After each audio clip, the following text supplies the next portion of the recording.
They tried to hypnotise me, and it didn't work, unfortunately. Why not? I don't know why, but yeah, it didn't happen. I tried for a good solid 10 minutes to go with it, but I had to just give up at the end and say, I'm really sorry, but I'm utterly conscious. È mai stato ipnotizzato prima d'ora? No, almeno a quanto ricordo.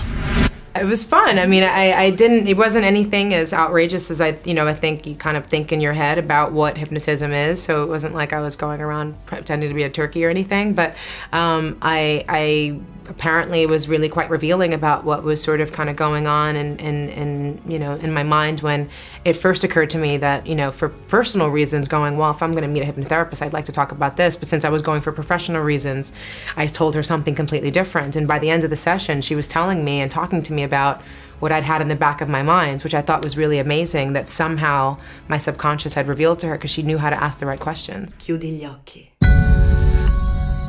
Eccoti qua, in una decapottabile, in viaggio nella campagna francese vicino a una bellissima ragazza.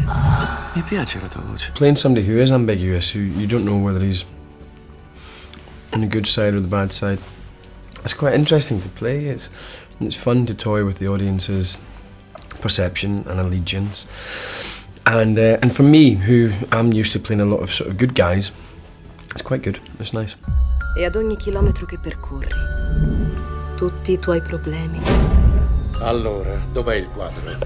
Non me lo ricordo. Si allontanano nel tempo. I'm always willing to believe that, people have a positive thing inside of them and, but altogether at the end of the day, I don't trust people so easily, and so I'm always very positive, but it doesn't mean that, I'm gonna buy everything. Actually, I'm pretty suspectful.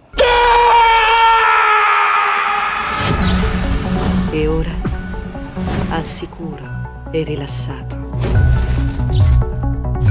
Everything in the film is designed to seduce you to lure you into trance, really. It's attractive, the characters, the way they dress, everything about it is meant to lure you, the way it sounds, the music, everything's meant to lure you in. But there are clues within the film that all is not what it seems.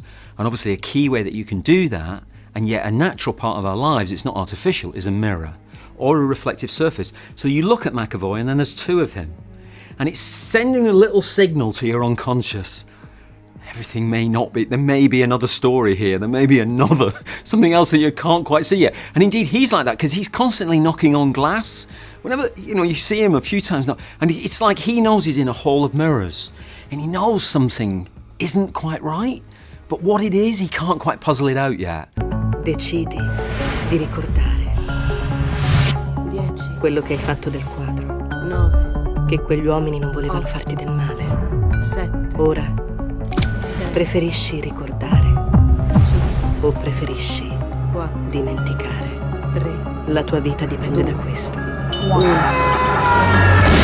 What was challenging was not giving away too much too early, because he does change a lot and many times, but you don't want to let the audience see that coming, You are lured into that puzzle, hopefully, and you start to pick up clues and realise people are not quite what they seem. And that's true of all the three characters, actually. They begin in a way that's kind of like maybe you expect them. Vincent Cassel, classic French gangster.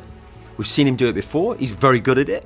But then he begins to shift and change as well. And by the end, he's like a teenager, like a lovelorn. He's like, what shall I love? What shall I do? I don't know. Ti ha usato fin dall'inizio di questa storia, Simon.